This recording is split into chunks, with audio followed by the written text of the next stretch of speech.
Hello, everyone. Once more, we are doing an interview, and today I'm thrilled to be joined by Alex Segura, who, if you've been watching my channel, some of you may know because we've been talking about Dick Tracy, but there is so much more to talk about. His long history across comics and beyond, from Archie, Marvel, DC, his own prose novels, a journalism background, just a whole bunch of things for us to chat about. So I'm very excited, and thank you so much for joining us. Oh, thanks for having me. I'm so excited to chat. No, we got first kind of connected because you're doing a Patreon comic, The Forgotten Five. Yeah.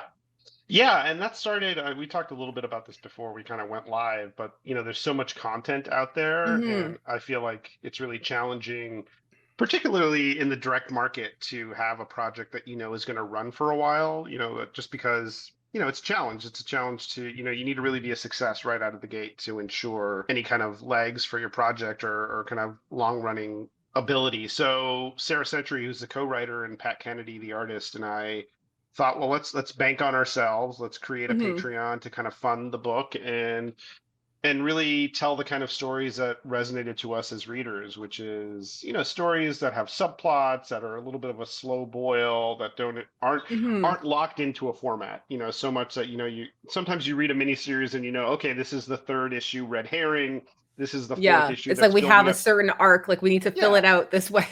Yeah, and the same goes for a one shot. You know that it's going to resolve at the end, and then there's always the hope for more. But I think the comics that drew me in as a fan, like Chris Claremont's X-Men or things like Paul Levitz's Legion, you knew that the creative team was going to be there for a good Hmm. stretch of time. And so we put out the first chapter, and it's about these teenagers in Miami who are captured by this shadowy organization and have these abilities activated in them. So it echoes a lot of the stories we liked, like Doom Patrol, X-Men, Legion, but it also is about characters who don't necessarily want to be superheroes. They don't want to put on Hmm. a cape and fly around and save the day. They're already outcasts. And I think in the past you had the mutant metaphor, but now we don't really, now you can just tell the story of people that just feel outside of whatever the mainstream is, and they have this added kind of responsibility of having powers and grappling with that. And then what do you do when you've got these abilities and you're already kind of beaten down and challenged and feeling like overwhelmed, Um, Hmm. and we're telling it in two timelines. We're telling the kind of past story, which talks about how they got their powers and their origin, and then a present day storyline where we see the characters kind of coming back together. It's kind of similar to like Stephen King's It, where you have the kids as Hmm. adults and they have to kind of reunite to face off against a challenge that they thought had been resolved. Hmm. So Pat's a great artist. I've worked with him at Archie, and he did Jughead the Hunger and a bunch of other great strips. And we've also got Dean Kotz, who I worked with on a book called The Awakened with Michael Morisi, which was like a superhero murder mystery. Hmm. Sorry, the giant truck driving by. No, there's construction happening outside of mine too. So Okay, it's just, yeah, life always. yeah, life, New York It's City. Yeah, what are you gonna do? it's filling it up with ambiance. So Yeah, just vibes. Yeah. I noticed that a lot of those books you listed, they're team books. So what is it Mhm. about like having a big cast that appeals to you?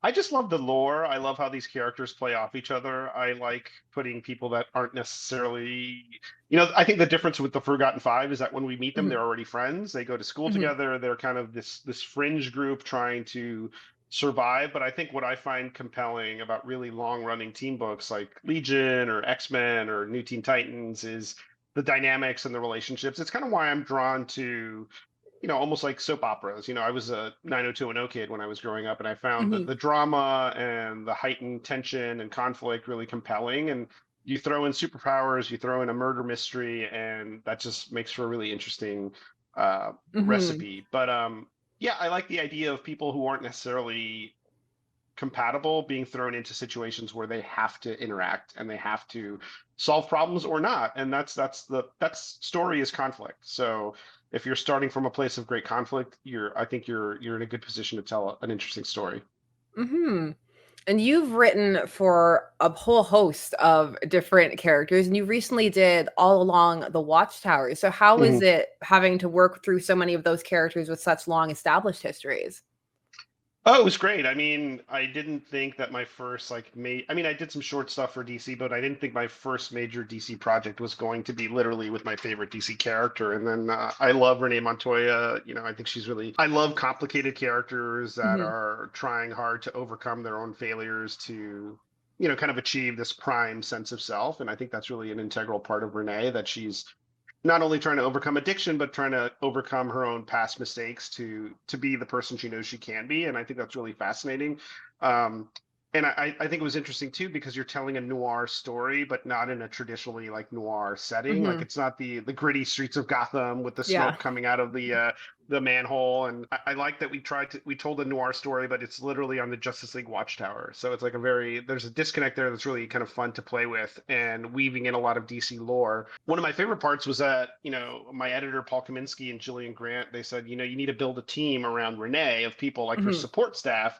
And I thought, well, they're not going to let me have all of these people, but I'm going to go for the home run and like pick all my favorite characters. So I threw Hmm. in Animal Man, Ted Cord, Blue Beetle, Jaime Reyes, Blue Beetle, Nightshade, and just kind of went, and Batwoman, of course, like all the characters Hmm. that, you know, I'm always drawn to as a reader. And there was no pushback, and we were able to really like, for me, it was a really special experience to have those characters together and as part of like Renee's adventures. So, yeah, it was really like a highlight for me career wise. Hmm. And you've played with noir before because you're still playing with it over Yeah, on Dick Tracy, and also in some of your novels, you bring some of that element into it. So, what is it about that genre that appeals to you? that's a great question. I think a lot of people have a very loose definition of noir just because of how it's treated. Like people use noir interchangeably with hard boiled or private eye or Hmm. just crime. And for me, noir is a very specific kind of story. It's a story of someone that has to make a decision, a rash, emotional, primal decision. And then the noir part of it is them having to try to fix the problem so they don't ruin themselves. You know, it's a very, you know, the thing about noir that's really interesting is that you're telling a story about someone that's cornered. They have to fix a problem of their own creation, and they will do almost anything to fix it. And the endings aren't always happy. Like you watch a film noir, Hmm. or read a great noir novel, the endings aren't tidy. Like a Jim Thompson novel doesn't end with everyone kind of skipping into the sunset. It's very dark and it's very complicated. So you kind of pull out the elements you want. Obviously, you can't always be doom and gloom with superheroes, but you integrate the noir stuff Hmm. into the story. Something like Dick Tracy is very traditionally hard boiled, but we wanted to, Michael Moreci and I wanted to make it feel like, what if Dick Tracy was blended with LA Confidential, or something that feels Hmm.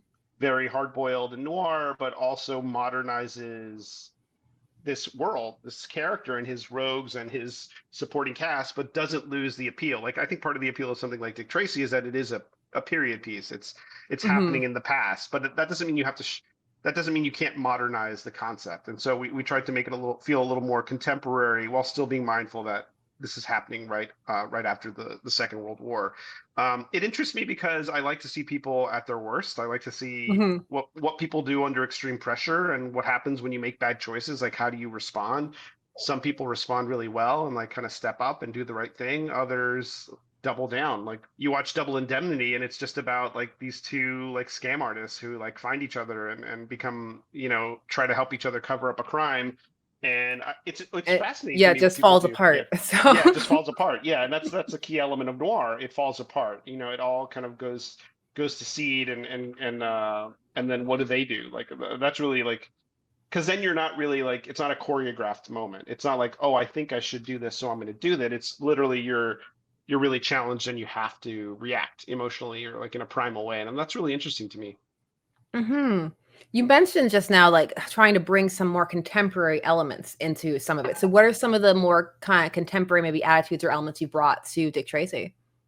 Yeah, I don't want to criticize any of the source material. Like it's obviously of its time. I think for me, one of the big things that Michael and I talked about is like, how do we make these characters stand out and feel integral? You know, Hmm. like Tess Trueheart shouldn't just be the love interest. Like she should be, you know, I've seen some people say, oh, she's like Lois Lane, but you know, if you're going to have a comparison, like that's a great one to have because, Hmm. you know, I think Lois is a great character. But to me, like elevating Tess to be her own kind of independent character that has her own goals and motivations and isn't just there to fawn over Dick Tracy or react to him. Hmm. And so, I think that, and I think a lot of, it's treating the material seriously as opposed to, I think the newspaper strip is great because you've got these kind of really twisted characters and it feels almost like larger than life, but we wanted to ground it all in a more concrete sense of reality just to be different. We didn't want to try and Mhm. imitate like what Chester Gould did because that exists. And why would you read our imitation of Chester Gould when you have like thousands of pages of newspaper strips you could read and enjoy directly by the creator of the strip? So I think it's just treating the characters a little bit more three-dimensionally, like elevating characters that deserve more of a spotlight. And one of the things that was interesting about the movie, it goes hard really It fast. Like does. it throws in all those characters. Like in that 2 hour span, you meet like his entire rogues gallery. So something we tried to be mindful of in contrast to that is to like slow burn it a little bit and weave these characters in and create a bigger mythos and connect the dots that maybe hadn't been connected before. Yeah, I don't know if that Mhm. fully answered your question. No, because it's interesting. It's always interesting, especially to see like how you work with the grotesques and like, those Yeah. kind of things, because there's always that line to be straddled with them. Yeah, the challenge is always like, it's something I think about too, like writing superheroes or vigilantes. Like the solution isn't always like punch the villain and throw them in prison. Like what is Dick Tracy really grappling with here?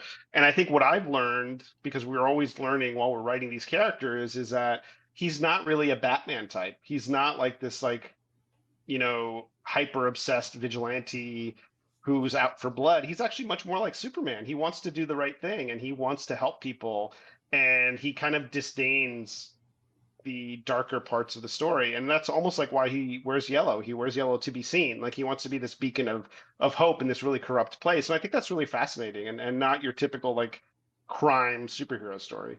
I've noticed that a bunch of your work also plays because you've played in a bunch of different eras, and a lot of it plays in the 1970s. Like, what is Mm-hmm. it about that time period that appeals to you? Oh, in terms of Secret Identity, which came out a couple years ago, and it's a murder mystery set in comics in the Mhm, 70s. I think for that, I wanted to show a comic book industry that doesn't exist anymore, and a New York that doesn't exist anymore because New York has become very Disney-fied and very like, Times Square is very, you know, it's not the Times Square of like the 70s that you'd see on like The Deuce or whatever, kind of historical stuff. But I wanted to show a comic book industry that was really felt like it was ending. And I think the vibe at the time was, okay, the newsstand is kind of faltering. The direct market, which is the comic shop market, hadn't really started yet. It was, kind of percolating. mhm, But I don't think publishers saw it as like this is our ticket to like continuing this industry. So I think the sense was very much like, well, let's ride this out and see what happens. And if we have to move and do something else, we'll do that. But it wasn't like today where, I mean, you have a Thunderbolts movie, which as a kid, I would have never imagined a Moon Knight mhm. TV show or a Thunderbolts movie or like three Ant-Man movies. Like there's Yeah. this sense of like media exposure that didn't exist then. Like I think the artists and writers were doing a job that's kind of like making the donuts. Like I'll write the story. There was some fandom, like obviously like Roy Thomas and Paul Levitz and Jerry Conway were fans of the work, and so they were coming from a place of passion and love. But it was still a job. Like they weren't thinking Mhm, like, well, I'm going to own this character, and maybe if they make a movie, I'll get a residual or what have you. Like things that now you think about, like as a creator, when you're contributing mhm. to these big universes, you're being additive. So that was kind of the contrast. So Alter Ego, the sequel, is set in the modern day, and it's very much the other side of the coin. But I love the 70s just because it is a very different comic industry. It's a very different world. As a writer, it's much easier to write stories where not everyone has a cell phone. You can't just, look up the solution and then Google is going to tell you what to do. It's or you're not immediately accessible. Like I kind of long for the days too where if you don't answer your phone, it's not considered an emergency. It just means you're not near a phone. Yeah, it's not rude or anything. You're not ghosting Yeah. anybody. Yeah. I'm just taking a walk. Yeah. I saw that there was a character in those books or rather a comic strip. You got to Mhm. turn the legendary Lynx into an Yeah. actual comic. So how was that? That was wild. I mean, and I would have never expected us to do that. I remember reading Cavalier and Clay in college, which is the great Pulitzer Prize winning book by Michael Chabon, and Mhm, it's about the golden age of comics. And I was reading it, and I remember thinking it would be amazing if they actually made this character, the escapist, into a comic, which they did as its own thing. Um, and I remember thinking it would be cool if they had the comic pages in the novel as opposed to mhm. like as a separate component. And then fast forward I don't know, I guess 20 years later, and I'm working on Secret Identity, and the thought hits me like, well, why not have this character that Carmen creates or co-creates with Doug Detmer be an actual comic book in the novel? And so you're reading Secret Identity and you're seeing like little excerpts, and they have little Hmm. captions like from the Legendary Links #1, and with the credits, and it felt very meta. And so you kind of you picked up on things happening in the novel by reading the comics and vice versa. Um, and so after Identity came out and got a lot of acclaim and did pretty well, Sandy Gerald, the artist who drew the pages, the comic pages, we started talking and we thought, well, why don't we just like do this completely tongue in cheek and create the comic and collect Hmm. it and really treat it like it's this lost book that Mad Cave, who published it, found the files and was able to remaster and publish it. Obviously, if you squint, you can see that it's us. Like, we're not lying. We don't want to lie about it, but I think part of it really, one of the favorite emails I got after Secret Identity came out was from fans who read the book and were like, I went to my comic shop after I read this book and I could not find a single issue of the links. Like people that wanted this to be true. Hmm. And so it's cool that it is now true. So now if you read Secret Identity and you're like, I want to find this comic, you can find it. And if you want to play along, it's like a lost classic that's been reprinted. Um, I love meta stuff like that. I'm just a sucker for like world building things like that. And so it felt like a nice little addendum to the two books. Well, it's fun, and it has the retro throwback cover and everything on it, so Yeah. it does fit into that bill of this feels like it came from before, which is Yeah. fun. Yeah, exactly. And so it's the kind of thing that as I think part of being a creative in any way is like you're basically making the stories that you want to read. And so it is the kind of thing that I would love to read, like things that are very kind of thoughtful and woven into a bigger universe. Like one thing I tell people too that I don't really say a lot in interviews is that all my creator owned stuff is happening in the same world, like the Links and the Mhm. Dusk and the Awakened and the Forgotten Five. Like it's just fun to me to have that stuff. Nobody could care or notice, but it is fun Mhm. for me.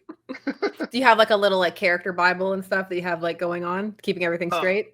no, I wish I did. I mean, I think the most like I was writing the new Forgotten Five script and there's a reference to the Awakened. So just little things like that, like just, things that make me smile, I guess.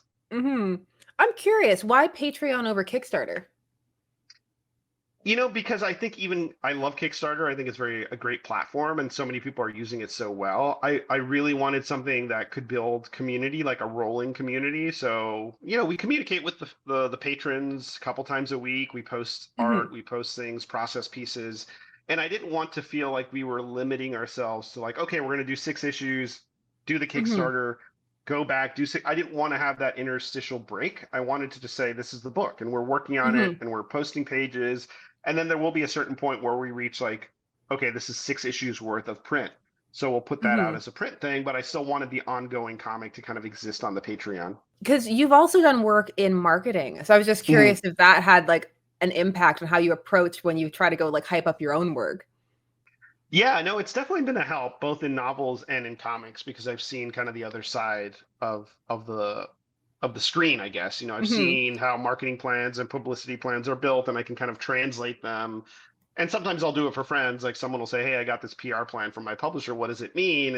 And I'll say, "Well, this is good, or this is very boilerplate, or this actually is helpful Mhm. to you, or this is just generic like stuff." And which isn't to say that publishers are bad. It's just more like I have an understanding of what these terms mean, and I have experience doing publicity and marketing for other books that I can, once I'm done with the creative part, I can put the marketing hat on and think, well, what's Mhm. the best way to spread the word on this? And something like Patreon or the Forgotten Five is different because you've got that base of people who are are Mhm. patrons for your project, and so you want to promote to them. But every once in a while, you want to come up for air and say, "Hey, outside world, this is happening over here. You want to come do this?" It's been helpful to have that background because I have obviously it's not just about context, but it's about strategy and like when things should happen and timing Mhm. and what is meaningful press and what is meaningful marketing. And I think as a first time author or first time creator, like everything seems shiny and that's great. But I think you start drilling down as you get more experience and you start to realize, okay, this actually moves copies. This actually gets me some awareness, as Mhm. opposed to just doing stuff to do stuff because they told you to. What have you found has been the most valuable? I think I think it's good to try new things. Like, one thing I've noticed is there's a big shift to, obviously, I'm not saying that just because we're on the show, but like video interviews, but podcasts as well Hmm. are much, I think you've seen kind of a desaturation of the comics press, for lack of Hmm. a better term. Whereas when I was working at DC and at Archie, you have CBR, you had Hmm. Newsarama, you had The Beat is still around. Newsarama is still around in some form, but there were certain sites that you went to and you knew you would get a reaction. You had Wizard, which if you got a print Hmm. profile in Wizard, it would definitely, like, if you got a cover on Wizard, it would sell like 10, your copies would sell like maybe 10,000 more. You'd have a significant uptick because you were getting this audience. And I think now it's much more about like the churn. Like, you have to do a lot and you have to really like hustle and do anything and everything to generate that kind of tidal wave of attention. And social media is challenging because people get tired if you're just posting about something over and over and over again. So what I Hmm. tell friends or other creators is like, you have to have something to mention, like, hey, I did this new interview, or hey, I did this new thing, or I Hmm. did this, just came out, this review came out. And that gives you another way to amplify that stuff on social media, which people just get burnt out if you're just, and also like, don't always just post about your stuff, like post about other things and build a sense of community. But I think what I've seen most significantly change in the marketplace is that there's no like home run Mm. trade comics trade press site, like there's no like, oh, if I get a such and such interview on this website, it's going to move some copies. And that's just the way it goes. Like, it's not a bad thing, it's just how things have evolved. And I think if you get a New York Times review, that's great. If you get your NPR Fresh Air, you get something like that. Hmm. But those are really hard to get, and it's not, you can never bank on that stuff. Well, there's an ebb and flow, and it's like the Yeah. industry is always changing, and things always kind of need to move and shift with it. And so, Hmm. growing up as a fan, and then now moving into the industry on the other side, is there anything about working in it that surprised you? That's a great question. I remember when I first got to Wizard, this was around 2001 or 2002. It was whenever Grant Morrison was writing New X-Men, and Hmm. I remember they immediately spoiled the Zorn reveal, like, which I can probably spoil here since it's like over 20 years old, but I remember being so like crestfallen, and a coworker who's still a friend of mine Hmm. said, "Welcome to comics. Like, there's, like, this is how it is." And I think sometimes when you see how the sausage is made, to use the cliche, it can Hmm. disconnect you from the fandom. And so that's something I try to be really mindful of. I try to still appreciate why I like comics and why I like novels and why I'm here. And Hmm. I try to remind myself of the wonder of it, because otherwise you could get very easily get caught up in the drama, get caught up in the business, and it is a business. And that's, I think, something Hmm. that um, it's hard when you're a fan and you're in business, because you conflate the two and you feel the sense of like, I'm a fan and I love this stuff, so I should get business. You know what I mean? And it's not really a one for one thing. It's like, companies don't necessarily see it that way. They have their own goals and ideas, and that's fine. It is a business, but I don't want to lose the wonder because I'm in the business, And so, Hmm. um, and that's what I tell people too. Like, remind yourself why you like to do this. And it happens with crime novels or mystery novels or prose as well. Like, if I'm feeling kind of bogged down by the churn of the work, I try to read a book I love. I try to read a comic I love, and it reminds me, like, this is cool. Like, there's very Hmm. little to complain about. Yeah. Where are some of the things that you're reading and loving right now? What am I reading and loving right now? I'm gonna look. I have I have a list that I keep looking at. I am reading a lot of Legion of Superheroes, I have to say. Hmm. And this started because I was reading the Silver Age stuff with my kids, who are 9 and 6. My son loves superheroes. My daughter is like starting to read more on her own, and so Hmm. I was never like a Legion head, even while working at DC. I kind of knew Great Darkness Saga because Paul Levitz was the president and publisher, so Hmm. I knew of him, and obviously now we're friends. But um, so I was reading the Silver Age stuff with the kids, and then that became reading 5 Year Later, which is the Keith Giffen run, and then Yes. I've gone Hmm. back and read all the core. I've basically read all Legion up until like now. I'm kind of in the middle of the Baxter run with Paul and Greg LaRocque, which has been great, and it's just fun to just read a comic for fun, for pleasure. And Hmm. in terms of other stuff I'm reading this sci-fi novel series called Luna by Ian McDonald. And Okay. yeah, I guess the shorthand, Teenie Howard recommended it to me, and it's great. We were just chatting, and she said you should read this because I think you'll like it, and she was right.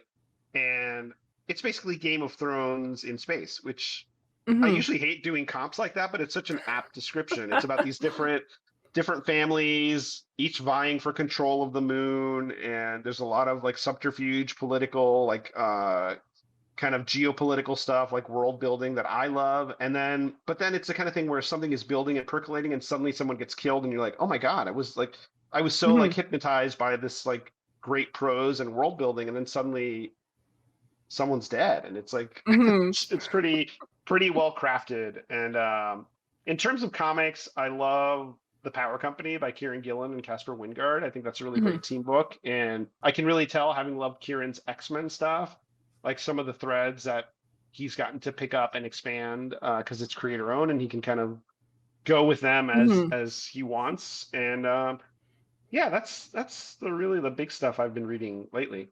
Hmm. I'm always steeped in the Silver Age. I think it's Oh yeah, what are you funny reading? that like well, right now I was doing a bit of Legion, but like right now I'm doing a bunch of Superman things because I mean it is the summer of Superman. So Yes, it is. Yeah, yeah, yeah. gotta dive into a bunch Which of that. Legion stuff did you read? Lots of the Silver Age, the early Yeah, Silver Age. I was kind of working my way through some of the first appearances, specifically surrounding the retcons, because I find those fascinating. they Because really are. Yeah, right out of the gate, they have the like, we're their children. Then a few issues later, like, no, we're not. And so yeah, yeah, yeah. I mean, I think the Legion as a whole is like a crash course in the publishing life of DC Comics. Like every major crossover has affected the Legion in a Mhm, massive way. Like something like Crisis, like you, not to get too deep into it, but you read mhm. Crisis. Obviously, after Crisis, Superman is not Superboy, was never Superboy. Yes. That's a major problem when the Legion is entirely based on Superboy. And so then that you have that kind of happen, and then Paul tries to fix it. And then Zero Hour happens and basically wipes the entire Legion. There's just so much there, and it's really like not only a fascinating story as a reader of fiction, but also like Mhm, as a student of publishing. Like you see how these elements or things that are out of the creator's control come in and like really affect the story. And so that's corporate comics in many ways. I think that's always important to remember that there are Hmm. all of these different elements in play. Because sometimes as a fan, it's easy to forget that, like, no, Yeah. actually, there are so many other things happening that we'll probably never hear about, you know? Yeah, I mean, you might read about it in an interview years later. Like, I think something like reading something like 80s Legion is cool because I can go back and like read interviews that they did in the years Mhm, following. Like, with 5 years later, Giffen had to redo the entire story because they basically said you can't even reference Superboy anymore. You can't mhm, even use this plot fix that Paul came up with. And so they had to do this thing where Mon-El was basically Superboy and kind of mhm, wink and nod to fans. And it's just a testament to, I think, sometimes work for hire comics, like you have to come up with creative solutions because things out of your control come into play. And that was a really impressive thing to me, just as someone who's been on the business side and I know how those things can mhm. be. And also on the creative side, I thought it was really charming and smart. Have you ever encountered that where you've had to pivot really hard? Yeah, I think it's just kind of the game, not the game, not to make light of Mm, it, but I think it's just the business. Like you're hired to do a job, and sometimes things out of your control come into play, whether it's a note coming in late or a change from another book that you have to react to. I think I've had it to some degree on every like project that wasn't creator owned because there's mhm, other moving pieces, and it's not a criticism. It's just like that's what happens when you're playing in a shared universe. And I think part of it's like make the best of it. Like this could be mhm, cool if we lean into it and make it seem much more synced up. And one of the fun things about the question, and this was a positive, is that because everything was happening on the Watchtower, I had to be mindful of like what's Wade doing in the main book and what's like Chris Cantwell, mhm, what's he doing in the Challengers book? Because if you read the question, there's a big Challengers of the Unknown element to it. mhm. And so one of the cool things from that was working with Christopher and his team on that book and just making sure everything synced up. And I saw it as people were reading it, they were like, "Oh, it's neat. Like these two books are Yeah. playing with each other." And it's like I guess a second degree, like the book itself has to be good, but then you have these like little add-ons that make it more interesting for readers, I think. No, I think there's a double-edged sword with all the continuity where I think when Hmm. utilized well, it's such a rewarding and fun experience that, Yeah. can bring an added layer, especially for people who are reading a lot of the different things. It makes it fun in my opinion. Yeah, for sure. I mean, I think my favorite kind of, you know, continuity comics or comics in the greater universe are the ones that use continuity as a tool as opposed to either blowing it away because you don't want to deal with it. Like you want consistency, you want these characters to feel like they are part of this big ongoing narrative, and that's how continuity can help you. You know, you can take Mhm. these little things, and it doesn't mean you have to recognize every story. You don't want to go out of your way to negate something, but you use the pieces of the continuity that serve you, and then that's additive, and it helps you Mhm. tell a better story. Like for me, the DNA of the Renee I was writing was, Greg Rucka's Renee, Mhm. Denny O'Neil's Question. I obviously read Gotham Central, which was very, informative. And then also you want to read the other stuff so you're not doing a disservice to the work that came before. Like I think it's important to respect the stories that came before you, even if you're not turning up the volume high on them. How does that also work when you're translating into the prose space? Because you've written like some comic characters for Hmm. like prose novels. So what's the Yeah. difference in writing for that? That's a good question. I think the big difference, I think, is that I don't want to say it's non-canonical. Like Star Wars is canonical. Like when you write Star Wars, whether it's prose or comics or a short story, it's all going through Story Group and Lucasfilm, and it's all part of one big story, which is wild that all these stories count and matter. And so it's much more like threading the needle and making sure it fits. Whereas with something like Aranya and Spider-Man 2099, the Spider-Verse novel, or the Daredevil novel I'm doing that's coming out next year, it's canon, but it's not really. Like in my mind, I write it thinking this counts and this is where it fits, but it's almost its own continuity. So it's a little looser, but you also still need to honor the essence of these characters. And so if you ask me, I can tell you where Aranya fits in the bigger canon. I can tell you where the Daredevil novel fits, but it's also you're trying to appeal to a different audience. So those readers are probably less interested in like, oh, did this happen in the Bendis run or the Brubaker run? They probably just want to read a good Daredevil novel. But in my mind, I know where it fits. So No, I remember when I was a kid, I would read a bunch of those novels. yeah, Like I used to really like them. They could be a lot of fun. And like sometimes you would go to comics after because I came to comics later and then be like, oh yeah, I recognize this, yeah, yeah. from this Which novel. ones did you read? I used to read a lot of these Spider-Man ones. Like Oh yeah. I would just find them at thrift stores or secondhand bookstores because what I was really looking for was Star Trek novels. But every now and again I would find, something else. But Okay, now we're going to go into the deep. I was a big Star Trek novel person as a kid as well. Yeah. Like the pocket books. yes, I would anything I could find, like Yeah. because you would find a lot in the secondhand stores. Like I think one of my favorite books ever is Sarek by AC Crispin. I just Oh, that's love a that great one. one. Yeah. Yeah, no, there was a great bookstore, used bookstore in Miami that doesn't exist anymore called the Book Barn. And I would go there, and that's where I got that compendium of the first three novelizations of the Star Mm, Wars movies, like the Alan Dean Foster hmm. one. But then also they had a ton of Star Trek stuff because I guess people would just donate their books and have these like collections. Yeah. So yeah, like AC Crispin, Diane Duane, Michael Jan Friedman, like so many. Yeah, Hmm. that was like a big chunk of my childhood was reading those Yeah, the Peter books. David ones, of Hmm. course, as well. Like, Yeah, that was he was so talented. That was a huge loss for the industry. hmm. What got you into comics?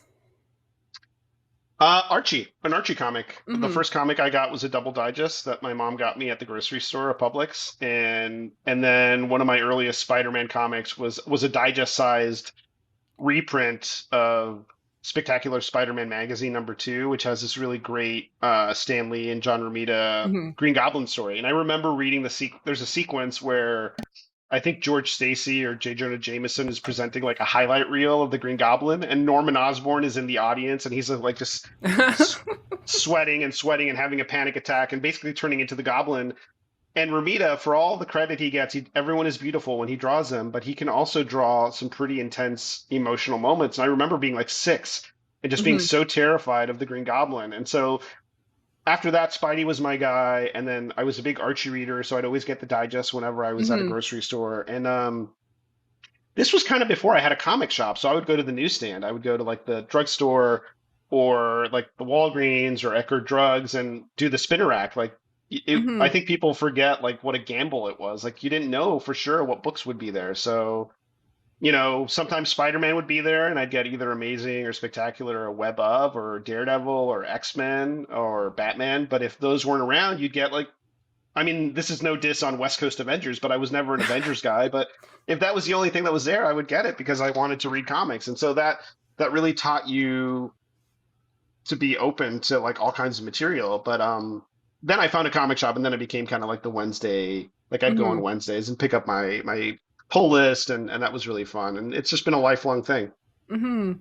Archie's so fascinating because it's Hmm. been going on since the golden age, and I'm not sure Yeah. many people know that it's just been there as this kind of Yeah. like quiet juggernaut, in the Hmm. background. Yeah. Just chugging along. I think when I moved from DC to Archie in terms of like my day job as a marketing and publicity person, a Hmm. few people were like, well, why would you leave like Superman and Batman? But I would always say, Archie is part of Americana. It's like these are characters that everyone knows. It was such a huge part of the culture, and it still is. Like you see it, it'll spike up from time to time. Like you saw it with Hmm. Riverdale, just this cultural awareness of these characters and their dynamics. And it's unlike any other comic because it's a sitcom. It's not. Hmm. There's no real continuity. Like you have these characters are so defined. And I was reading a history of Archie a couple of years ago, and there's some consistency, but there's like contradictions too. Like in one Hmm. comic, Archie's the prom king. In another comic, Reggie's the prom king. Yeah. So it's really it's just vibes, really. It's just like you know who these characters are. You don't need to have read every appearance like you would Hmm. have in other more serialized comics. So it's much more akin to like Friends or Seinfeld or things like that, where it's less about character continuity and it's much more about like I want to laugh. It's like candy. You want to have a chocolate bar. You want to enjoy these characters you love, Hmm. and obviously, there's been like other iterations, like horror comics, and then like the Mark Waid, Fiona Staples stuff, which was much more uh, serialized and less episodic, and much more about this big narrative. But I think the core classic Archie stuff will always resonate because people want an escape. In good times and bad times, you want something that's gonna just make you laugh, and Hmm. it's like the perfect impulse buy, and that's why it still thrives, like in checkout counters Yeah, that's why and you things still like that. see it there. Yeah, yeah, and it's such a great size. You just buy my son, when I get them, he just grabs them because he knows that'll be like a good hour of just sitting and reading, and it's so much content for like a little couple bucks, and Hmm. it's still a deal. Like I still love those books. This when you were talking about the spinner rag, I kind of wish that they were still around places because I know for example, my daughter would give way more things a chance if there was only Yeah, like a couple of yeah. choices on a thing. How old is she? She's 8. So, Yeah, yeah, yeah. My son's 9. Um, I think it's a challenge for the industry. It's something I think about a lot too. It's like how do you catch new readers? Like how do you catch casual readers that maybe don't read on their phone, which there are people that don't read on the phone because they don't have phones yet. Like when I was captured by comics, I wasn't old enough. I mhm, mean, we didn't have cell phones back then in terms of like everybody having one. Um, so what is the way to capture people that don't know where their comic shop is, that maybe mhm, aren't independent enough to go to a bookstore? And I think the solution is there's got to be some form of like newsstand or mainstream distribution where you have comics at a decent price point that you mhm. can have out there for like the casual reader or the person that maybe like drifted away from comics, but they're going to the grocery store or the Walmart and they see, and it's got to really be in a spot where everyone goes, like not buried Yes. in a section in the back. It's literally something I think about at least once a day. Like, what's the way to capture the casual reader? Because I love comic shops and I love digital, Mhm, I read comics digitally as well. And I think those are great avenues to consume, but there's got to be a net you can cast to get the mhm. casual person who doesn't know these things exist. Like to them, like it's a show, it's a movie, it's a video game. So you need to connect those dots as directly as possible. And I think that's a big hurdle I think the industry has to grapple with. When I was talking to Mark Miller, he had an idea that I thought was actually really good, which was to throw some of the older issues out there because kids won't necessarily know that they're old. And I was like, that's Yeah, so true. Like, you never yeah. notice. You don't check the date in the corner. You're like, oh, January of whatever. I can't read this. So, Yeah, no, yeah, they don't expire. Like they're still entertaining. Like I'm reading Legion comics from the 60s with my kids and they're new to them. And I think, mhm. and that's where you can kind of approach the manga model where you're producing a lot of content in bulk and at a low price point and hopefully it pulls people in because that's how you get people hooked. Like you bring them into these stories, and I think the Silver Age, as you've probably experienced, is much more young reader friendly. You know, it's It just kind is. of like they're just like bonkers stories, and they're fun and not super duper violent, though they can be dark. Like some of those Legion stories go dark pretty fast, but I think the art is also very welcoming to like new readers as well. I think there's just a huge imaginative scope and the way that Yeah. anything can happen, which I find that that's at least what my eldest is gravitating towards, because recently she went and she took my Stanley Fantastic Four one Oh, and that's a just good like one. Yeah. absconded with it, because it's just all of like the random science adventures in space and stuff. Like one week they're in space, the next week they're like shrinking down real small and like all that kind of stuff, Yeah. so it's just Yeah. exciting.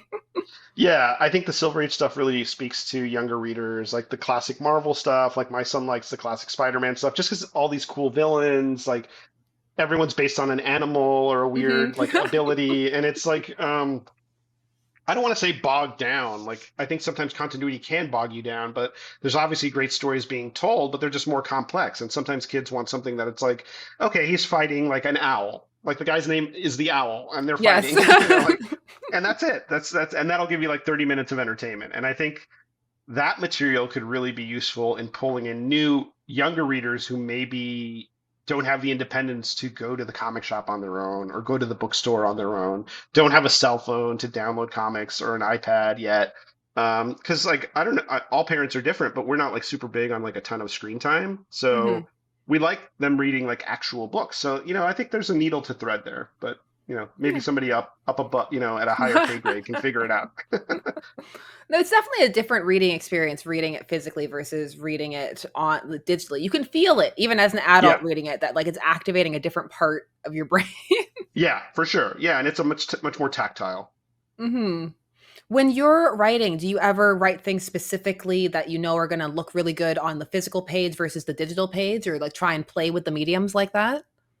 Um, I did, yes, sometimes. I think when I've done like Marvel Infinity comics, which are the vertical scroll Hmm. comics that you can read on your phone, you think much more about the flow. Like you're thinking, like, instead of having one panel where Spider-Man's climbing down a wall, I can have him climb down like three or four panels and just Hmm. show it sequentially, and the artist will draw it that way.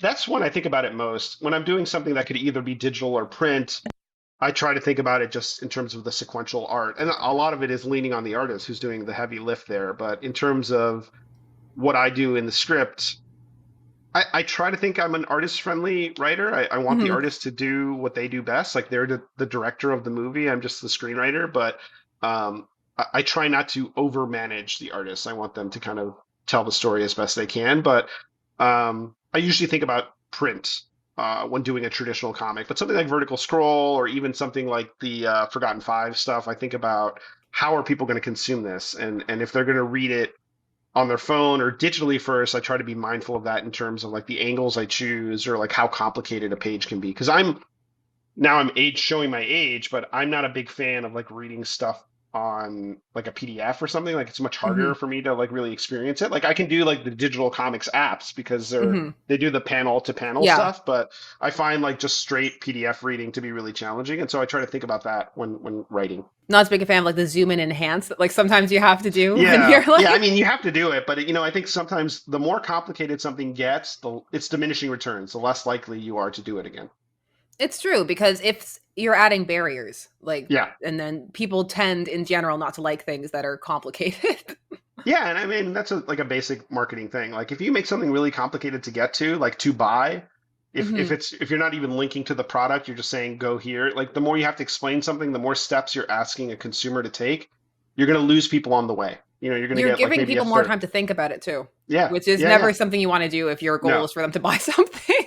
Well, I mean, it's the whole kind of like Amazon of it all. Like you want it to be instantaneous. Like you just click on this button and then you have it. And that can be very predatory. Like, companies that take your credit card info and subscribe you, and then you're just in Hmm. perpetuity. Like that's why there are apps that are like geared toward having you unsubscribe from things because you just do Yes. it and it's on but you want to be on the pay no mind list. That's like from a marketer's perspective, that's what you want. From a consumer perspective, you don't want to get tricked. So.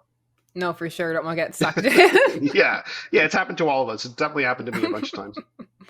So, what are you working on currently? I am finishing up the Daredevil novel, which has been a true thrill, and I'm doing another Daredevil related non-comics project that'll be fun and hopefully announced soon. And I've got two novels that I'm working on in different stages. One is a horror novel, so my first horror novel, so that'll Mm, be neat. And another one is a crime novel that the comps I use are The Godfather meets the Parallax View. So it's a conspiracy thriller with a lot of organized crime elements.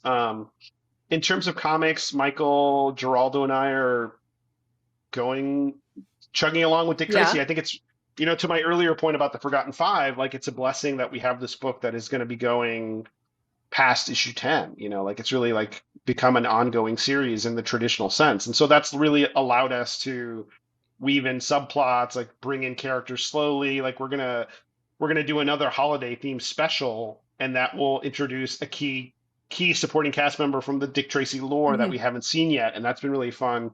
Um, I guess the big thing in the direct market for me has been Star Wars and working with Hmm. Phil Noto, who, he could draw anything. I could be writing the phone book. I've said this before. I could write the phone book and he would make it look beautiful. He's just like such a talented storyteller and such a gifted artist, and everything he draws feels so Star Wars. And so I think we're telling a really fun story that explores an area that most fans haven't seen, like that post Return of the Jedi Hmm. um, period with the core Luke, Leia, Han crew, and playing with some fun elements there that are different from the movies and contrasting, but also familiar.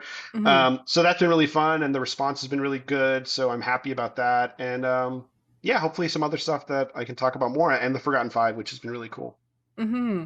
I saw that you've been promoting it on Substack because I love when people have Substacks. I'm a big Oh, fan of good. like Yeah, being yeah, able yeah. to go through and read like little. It reminds me of like the more classic blog space, Yeah. which I miss a lot. I miss that too. Yeah, I was a big fan of the blog era, and I just like being able to speak directly to fans. Like, I think interviews are great. Obviously, we're doing one, but I think sometimes you just want to directly go to your supporters, and I think Substack is good for that. Newsletters are good for that, and so is Patreon. In an ideal world, I could smush the two Mhm. together, but that's like above my pay grade too. So, Well, I just want to thank you for taking some time to like of come course. and chat about all of this stuff. I really appreciate it. I will put all of the links to all of the things Oh, for thank people you. to check Yeah, out. So, yes, thank you this for was taking really the fun. time. Yeah, no, thanks for having me. I'm a fan, and I appreciate all the kind words. And this was a really like lively discussion. So thank you. No, thanks. Thanks so much for everyone who made it to the end. I'll have all the links down below. And thanks so much to Alex for stopping by to chat comics. There will, of course, be more videos coming soon. I'll hope to see you there. Bye bye.